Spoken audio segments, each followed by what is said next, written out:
It's personal between me and you, and I'm going to do you some serious harm, you big stiff idiot. The untouchable True School Sports Empire proudly presents something the boxing games are missing. Hey, what's going on? It's your boy BT, and I came here to talk some boxing with the thousands of True School Sports subscribers. All right, so very interesting news. It is officially Demetrius Andrade versus David Benavidez fight week, so I'm gonna have a lot of content leading into the fight, as well as our live fight reaction extravaganza Saturday night. Make sure you guys join us Saturday for that, as it's gonna be a very fun live. But here on True School Sports, I know a fight that's been a very big interest to me and a big interest to you boxing fans out there has been what I've called one of the most violent fights in boxing between none other than Subriel Matias, the IBF champion, and the Uzbek, hard punching, dangerous knockout artist, Shohjahon Ergashev. Really great fight. It's definitely a good enough fight to headline its own card, but they really did a good job putting it on this Andrade Benavidez card. Now, with that being said, and with that being established here on True School Sports, I was on Twitter, and I want to give a big shout out to my main man, Christopher Lovejoy Enjoyer. He's always tweeting at me on Twitter, and he's always showing love. And he wanted me to make a video about this, and I felt like this was worth talking about when he suggested it to me. Now, one of the Uzbek writers in Boxing Insider, shout out to my main man, Jalal Akhmedov. He's a guy that, he covers all the Uzbek fighters. The Uzbek fighters talk to him on a one-on-one basis frequently, so he gets a lot of good inside information. So I do follow him because I want to know about the Uzbek fighters, right? Because a lot of them, it's hard to find information on them. So when you find somebody that has information on them, you want to really follow that guy. So follow him. But I'll leave a tweet for you guys down below because this is what the video is about. Ergashev has apparently stated that whether he beats Matias or whether he loses to Matias, he's thinking about he wants to make this his last fight in boxing. He's already thinking about retirement. He's kind of doing what Kalya did over the weekend against Jonathan Rodriguez, which is basically he already knows retirement has entered his mind, it's crept into his mind, and he's going to live with the result, whatever it may be.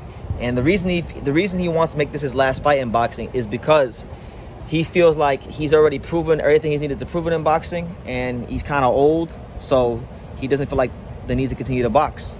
So he wants to make this his last fight in the sport. Now, I don't like when fighters talk like this, especially when they're going into a big fight, and even more especially when they're going into a big fight with someone like a Subriel Matias, who literally, has taken a life. He's deleted somebody from Earth in the ring. And that's not to joke around. That's not to mince my words. That's telling you guys the honest truth.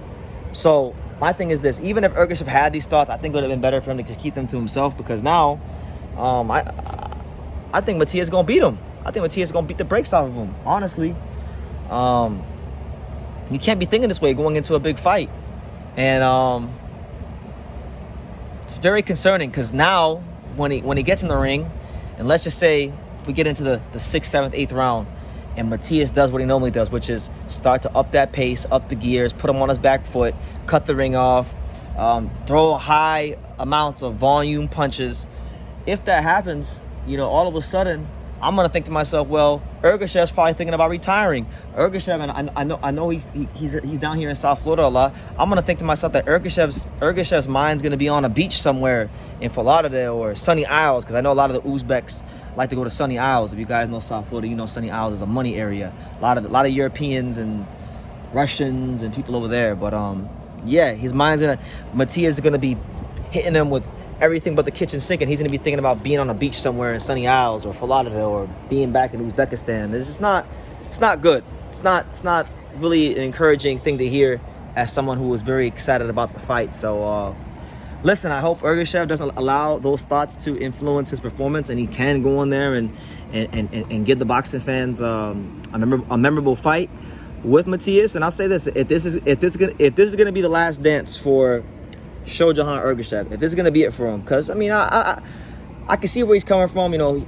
Politics haven't been on the side. I know just this calendar year alone he's had his career stalled because Liam Paro and Richard Hitchens refused to fight up for the Eliminator. So I can understand how when your career stagnates and you're not really making the money you probably feel you should be making, and you're not really getting the fights you probably feel you should be getting, I can see how you want to retire. But if this is gonna be the last dance for Ergashev, then he better make this shit count. He better lead the boxing fans, and more importantly, F the boxing fans, just himself.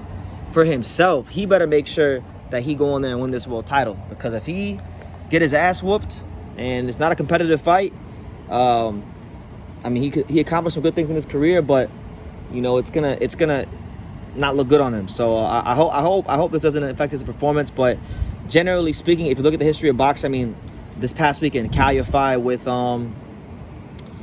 Jonathan Rodriguez, he knew to himself that this is gonna be the last dance. Who else? I think Diego Corrales as well. He was already talking about retirement here and there before the Floyd fight, and you saw how that worked out for him. So it's definitely a big red flag for Shohjahon Ergashev, and I hope it doesn't negatively impact his performance, because this is a fight that I've been looking forward to since May. Like literally, when I was back in Japan, I was walking the streets of somewhere in Tokyo talking about this fight. So I don't want it to be a letdown. I don't want it to be a disappointment, and I need Ergashev to give his 120% best, because he needs to give his 120% best, because that's what it takes to beat Subriel Matias, because Matias is a dangerous man.